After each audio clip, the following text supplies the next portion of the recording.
The Kirby presser. How would you describe your maturity since your time here at Georgia? I definitely say it's been a journey. I came in as a really young guy. I had to work my way up and fight for my spot and just kind of take on the role. It's kind of one of the older guys on the team, being a leader. It's kind of tough sometimes. You have to do the tough job and getting on the younger guys and just kind of keeping everybody together. But most importantly, you have to lead by example. So that's just what I'm known for doing. I kind of just do what I have to do on the field and kind of set the standard for guys to follow. So I feel like that's where he has that confidence in me that I'm going to do that every time I step on the field. But I've kind of earned that through being here for these 4 years. What are the challenges that you feel inside when you do have to get on a younger player or somebody who's not really? It's tough because I know it's not easy. I've been there before. I've been a younger guy. You have a lot of stuff going on. You're just getting to college and you're overwhelmed with school and you have football as well, and you have your social life to try to deal with, and it's kind of hard to balance that when you first get here, and you have to just take one step at a time. They kind of just get overwhelmed as younger guys, and when they make mistakes, they kind of beat themselves up a little too much, more than they should, and you just kind of have to kind of tap them on the shoulder, look, that's not what we do here. This is how I did it. It might help you to do it this way, and I just find it more effective to talk to guys like that versus just hounding them. But sometimes you do. Everyone's different. Was there somebody that talked to you that way when you came up? Definitely. All the older guys talked to me. Leonard Floyd, Jordan Jenkins, Davin Bellamy, Reggie Carter, Reggie Carter, Reggie Wilkerson. He's not even here anymore. But just a lot of those older guys that definitely kind of put something in me that kind of built what I am right now. So was there ever a time this offseason that you realized you needed to step up as a leader, whether it be Trent not being on the team anymore, or was there ever just a moment that told you? When Trent decided to go, we had that we kind of talked to each other for a while, but we had the conversation that it was just best for him to do that. But he was like my brother. We kind of held each other accountable on the team, so it is kind of difficult to do that by myself. And I feel like I have a little bit more pressure on my shoulders, but God would never put anything on me that I couldn't handle. So I'm not really worried about that. But I would definitely say I just had to kind of just take it on. You have to just kind of step into it. You don't have really the option to decide if you want to do it or not, because you have people that look up to you and are looking after you, trying to make sure you're doing what you're supposed to do. So I just felt that it was only right that I just take that role on, as myself, and just kind of step into that position. What can you say about some of the early enrollees who you've seen so far? Who's kind of jumping out at you? Really, I think we got a lot of talent on this team. It's just just kind of putting it together and just making a family again. Last year we had a really close-knit team, and this year we have a lot of new guys that are going to come in and going to have to play early. I like Divide Wilson right now in our secondary. He's learning really quickly, and he just has to find a way to get integrated in our system, and that's really the most important thing, because you have teams that are talented, but then you have those teams that are a close-knit unit, and they somehow win the game against a team that's supposed to be more talented. And it's just that they're able to work together, and when they just communicate better, and that's the most important thing about football and being on the football field. What's the mentality heading into spring practices? Definitely hungry. Everybody's hungry. We're just gonna come out there and take one day at a time. We're just trying to have the best practices we can. Today's our first practice, and we're just in helmets. But we're still going to try to go out there and get a good sweat going, and run around, read our keys, and just do what we need to do to make this football team better. Does this team have a chip on their shoulder? I definitely say we did at first, but Kirby definitely kind of knocked it off, because it's not what we did last year. Nothing is promised. Just because we went all the way last year, and came up short, doesn't mean we're even going to go all the way this year. We have to work to get that. It starts over every time. How do you get over a loss like that, so close, one play away from winning the national championship? You always hear about football being a game of inches, and that is one game that really came down to a game of inches, and it definitely, you definitely feel it, and it makes you hungrier, so you come back, and I'm definitely working out harder than I ever worked before, because I know how it feels. Some of the younger guys may not know exactly how it feels, but they may not have had a bigger role in that game, but I know the older guys are definitely going to put what we feel into them, and it's going to show. It's going to come through them. They're going to work just as hard as we can do.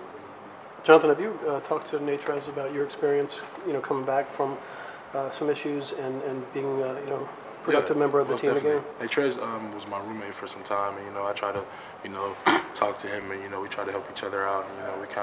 He was my rock, and I was his rock for a while, and we kind of fell off for a second, and he's back where he needs to be, and he knows what he needs to do to be the football player he's supposed to become, and he's doing that, and I'm proud of him, and he's going to continue to do that, and I really think he's going to step up this year and be a really, really good player and effective leader. To follow up on that, speaking of the issues that you may have had early on, how does that help you? How does that give you an extra element to be able to lead now as a senior? I mean, it just gives you experience. I mean, some leaders don't have I mean, they say you lead through experience, so I had an experience when I first got here, and that helps me kind of like talk to people. Like, I can communicate with people, I can feel what people are going through, and I can like relate to them because I've gone through some things too. And I mean, it hasn't been easy for me. Like, I'm doing well now, I'm playing good, and I'm doing good in school, and I'm about to graduate, and a younger guy might be like, okay, well, I don't think I can make it through this, and like, the fact of the matter is you just have to be willing to, to put in the work. So I can use that, what I've been through, and put it into them, and they can be, who they need to be. Describe the atmosphere and the spirit of everybody over the last few weeks of off-season conditioning. We've been working, man. I'm really proud of our guys, like, we like to have fun working too, so it's not like a, super, like strict environment where we're just like, okay, no one's having fun, no one's, joking around with each other, no one's getting competitive. Like, we like to have that competitive atmosphere here because it just kind of makes you want more. You challenge your brother, and then he does that better than you, and then you do it better than him the next time, and it just keeps going like that, and then you just start building bricks on top of bricks, and then next thing you know, you got a whole house. John, particularly on the front seven, you've mentioned there have been great leadership groups. Is it kind of shocking to you now that you're that guy on the front seven that's the veteran? It is kind of crazy. I mean, I didn't think it was going to go this fast. And like, here I am, I'm like, oh man, I'm a senior, I'm about to like graduate, this is my last year to play, like, I wanted to start over. And you always hear that when you first get here, you're like, it's going to go by fast, and you're like, nah, like, it's going to take forever. And like, now I'm like here, and I'm like, all right, well, this is the last one, like, when am I going to do it? Like, people are like looking towards me. But I mean, I feel like it's pretty cool because I got the opportunity to look up to a lot of older guys, and now like people are looking up to me.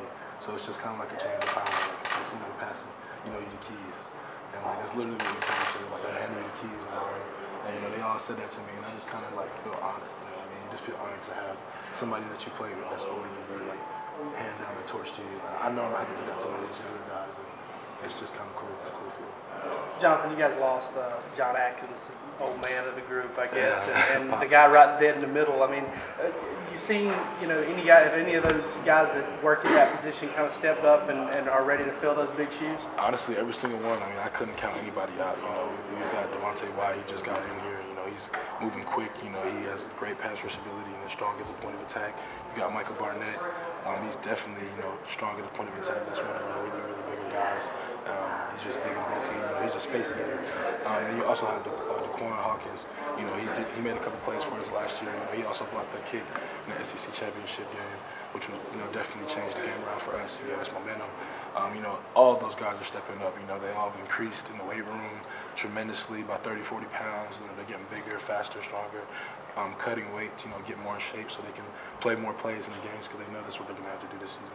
You enjoy watching some of those position battles play out, especially now that you're I love it. I mean, I love competition. So, like, honestly, like, even if somebody's coming from my spot, like, I love it. Like, it's just a great thing. I just feel like that's what makes your team stronger and better. And you mentioned life sometimes throws you things, and you think, there's a reason I can handle this. Did you feel that way after the national championship? Or I definitely did. I mean, I honestly can say that happened to me in high school, and I came to college. I never thought I'd even go to the national championship. That was always a goal. But like, we took it one game at a time, and like, little did we know we were gonna come all the way there, and like that was gonna happen. But like, I definitely feel like there was a reason for that. Got time for two more? Jonathan, your bracelet there says humble overhype. It looks like, would you say that's a mindset that you guys as a team try to carry after all the success you guys had We last definitely year? have all the guys trying to wear this right now. It's just a small little brand that's just getting started up by one of our friends on the team. Well, one of my teammates, friends in South Carolina. She just sent us a bunch of these bands, and we passed them out to the team. It's just kind of like a statement. I mean, like, it means what it says, humble overhype. You can have all the hype in the world. Like, we can have all the hype, going from our season last year and take it over to this season. But, you know, that doesn't mean we did anything, you know what I'm saying? Like, this is a whole new year. So, you know, you just have to be humble and work every day, you know, work for what you want, and that's what we're going to do.